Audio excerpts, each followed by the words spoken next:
سندھ حکومت دعوے بہت کرتی ہے، پچھلے 13 سال سے بھی ان کی سندھ میں حکومت ہے اور اس سے پہلے ماضی میں بھی ان کی حکومت رہی، لیکن کبھی تعلیم کے سلسلے میں نہ تو انٹیریئر سندھ میں بڑے بڑے ادارے کبھی بنائے گئے اور نہ ہی یکساں نصاب کے بارے میں کبھی سنجیدگی اختیار کی گئی۔ یہ تو میں نے آپ کو کچھ انٹیریئر سندھ کے اسکولوں کی حالت زار بتائی۔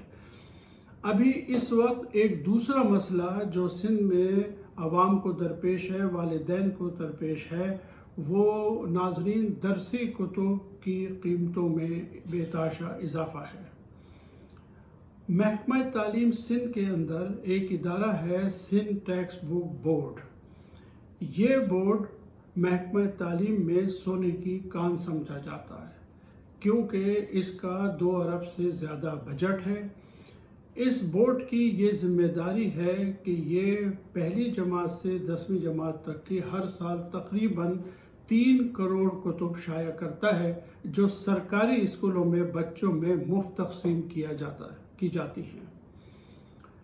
یہی وجہ ہے کہ یہاں سیکرٹری اور چیئرمین کی تعیناتی جو ہے وہ سفارشی اور سیاسی بنیادوں پر کی جاتی ہے۔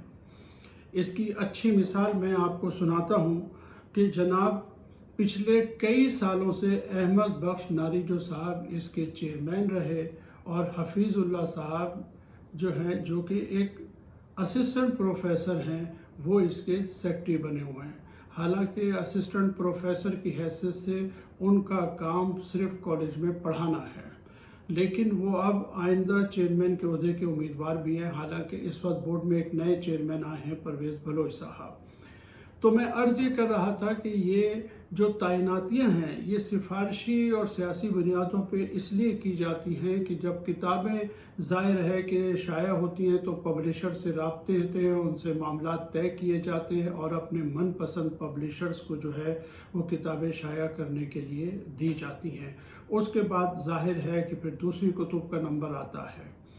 اب یہاں جو اس وقت مسئلہ عوام کو درپیش ہے وہ یہ ہے کہ ایک کمیٹی تشکیل دی گئی جو کہ اس بات کا تعین کر رہی تھی کہ قیمتوں میں کتنا اضافہ کیا جائے۔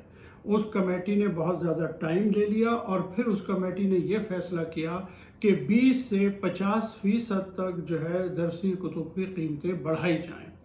یہ تو ایک مسئلہ رہا، لیکن دوسرا ایک اور مسئلہ بھی ہے جو ان کی نااہلیت کا منہ بولتا ثبوت ہے، اور وہ یہ ہے کہ ہر سال درسی کتب اپریل تک مارکیٹ میں آ جاتی ہیں، لیکن اس دفعہ ابھی تک درسی کتب مارکیٹ میں نہیں پہنچ سکی۔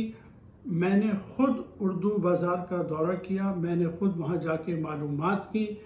پبلشرز کی ایک ویلفیئر ایسوسی ایشن ہے، میں ان کے عہدیداروں سے ملا، مجھے وہاں بہت سارے والدین ملے جنہوں نے بتایا کہ ہم کئی بار چکر لگا چکے ہیں لیکن کتب اویلیبل نہیں ہیں۔ دوسری بات یہ ہے کہ قیمتوں کے حوالے سے بھی والدین نے اپنی شدید پریشانی کا اظہار کیا۔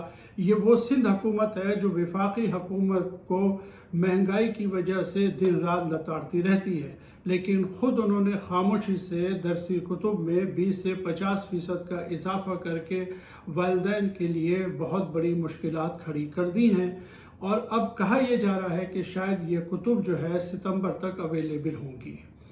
تو یہ ہے وہ سندھ حکومت جو اپنا خود نصاب بنانے کی دعوے دار ہے، اور یہ ہے ان کی کارکردگی۔ اس کے علاوہ محکمہ تعلیم میں مستقل کرپشن کے اسکینڈلز آتے رہتے ہیں۔ سندھ ہائی کورٹ اور سپریم کورٹ نے کئی مرتبہ اس بارے میں اپنے کمنٹس میں، اپنے ریمارکس میں ججز نے ہمیں کئی دفعہ بتایا ہے کہ سندھ حکومت اپنے محکموں کے لیے کتنی سنجیدہ ہے۔ میں سندھ حکومت کی کارکردگی پر زیادہ گفتگو کرنا نہیں چاہتا۔ میں نے اپنے اخباری کالموں میں بھی کئی مرتبہ سندھ حکومت کی کارکردگی پر بحث کی ہے۔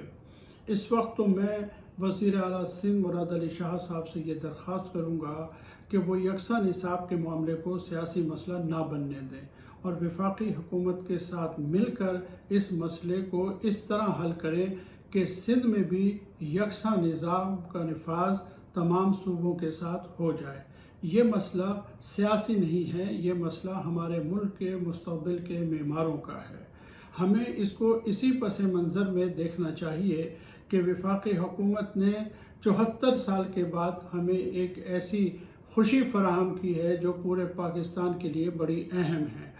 اور میں وزیر اعلیٰ سندھ جناب مراد علی شاہ صاحب کو یہ بھی یاد دلانا چاہوں گا کہ جناب تعلیمی ادارے ٹکسال نہیں ہوتے، یہاں سکے نہیں ڈھلا کرتے، تعلیمی اداروں میں قومیں بنا کرتی ہیں اور ہمیں ایک قوم بننے دیجیے۔ ناظرین، آج تک کے لیے اتنا ہی، آئندہ کسی نئی ویڈیو کے ساتھ حاضر ہوں گے، اس وقت تک کے لیے اجازت دیجیے۔ اللہ حافظ۔